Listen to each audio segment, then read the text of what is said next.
Yo, crazy thing that just happened today. We woke up in Paris.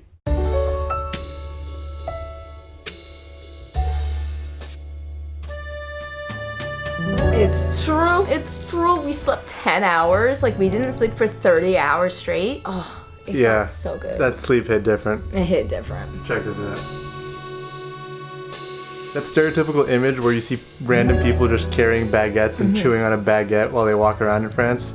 It's true. And also people just like sitting at the side of a restaurant, drinking espressos, staring at the street. Also true and also a vibe. Yeah, let's get it. First stop, a boulangerie. Baguette. Very tasty. So that is now fitting into the stereotype. Honestly, this is a dream, just eating French pastries, a baguette, some coffee on the sidewalks of Paris. Alright guys, this is a Grand Madagascar. We're in France, but this is Madagascar. I don't know. It looks really good. Now that's a tasty breakfast right there. I'm in my happy place right now. This is all I've ever wanted. I just want to walk around and eat a baguette. And I want it to be the norm. Guess what we're doing? We're biking on La Seine. Would you ever drink the water in the river? Oh yeah, why not? I would love to be here and live here every day. Does it remind you of the Schuylkill River? The Schuylkill in Philadelphia? Yeah. Yeah, a little bit. So it looks like we're in a party, bro. It's like a rave. It's a long tunnel, bro. Yeah. What do you think is on top of us? A lot of bad traffic. How would you rate your biking experience? This is a solid 11 out of 10, boy. Wow.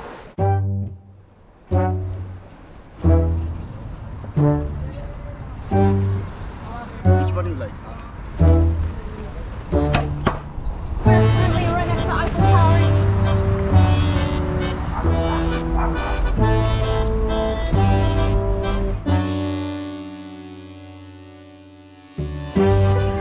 We are at the Tour d'Eiffel. Yes, and guess what? Tis under construction. It's literally the theme of every vacation I've ever been on. Major monument under construction. Pretty stoked. We're gonna get the tickets to go up the stairs. Hopefully it's not too hard. We're about to do a stair workout. It's true. Most people take vacations where they can relax and take it easy, but we like to put in a little bit of effort. 328 steps total. Alright guys, not gonna lie, that was pretty hard. We're at the first floor of the Eiffel Tower.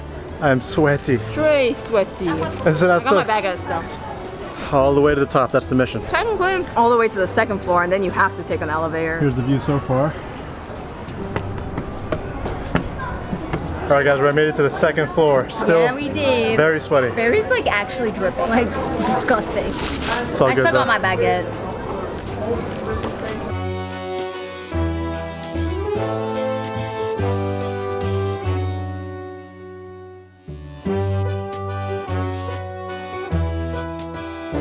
Alright guys, we made it. We are at the top of the Eiffel Tower. It's true. Pretty sick view, I would say. I would say it's not too bad of a view. Would you say it's worth the half an hour wait? Yeah, we had to wait so long to actually take the elevator to the top. However, you know, I would say it's worth it. In fact, if you're 24 years old or under, like myself, qualify for the student discount. It's like €9 to get up here. Yep. Pretty sick. I'm 25, so I did not get such luck. What's crazy is that we actually weren't sure if we could make it to the Eiffel Tower because It's true. It's true. you're supposed to have this thing called the French health pass. We applied and everything, but it's been like 3 weeks and they still haven't given the health pass to us. It basically like verify that you're vaccinated and everything. But turns out all you need is a US vaccine card. They accepted it. Yeah. Most of the time, they're like, okay, very good. And then the next thing we were scared about is they don't allow drones through security. There's a drone in here. We have a drone. But they let it pass, so I'm not really sure about the security of the Eiffel Tower. Yeah, alhamdulillah, we're here. Hem do we live? Do you want to know how tall I am compared to the Eiffel Tower?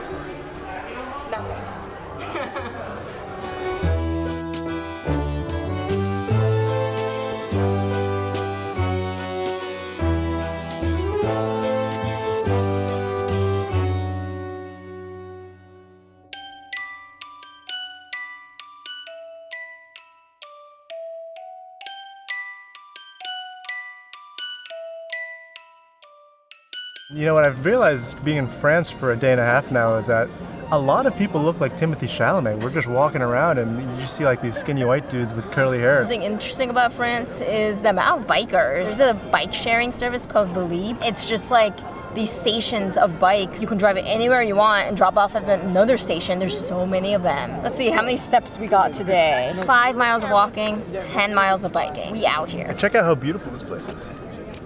Wow. All right, so now we're taking a break, just kicking back and sitting down in a little park by the Louvre. What I love about Paris is that it's low-key kind of random. Like, we're just sitting here and there's like these two guys playing pickleball. Who's just playing pickleball in the middle of nowhere in Paris? Like, there's no court or anything, it's just like an open land. How is this in the middle of nowhere?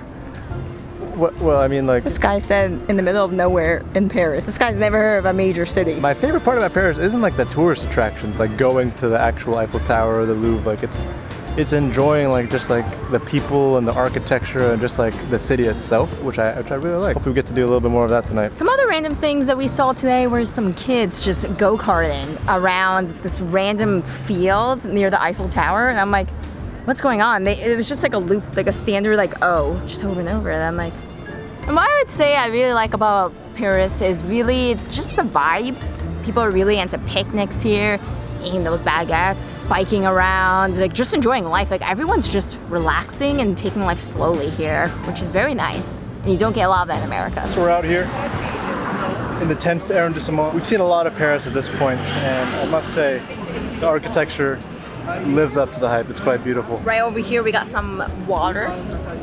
We got some nice apartments across the street.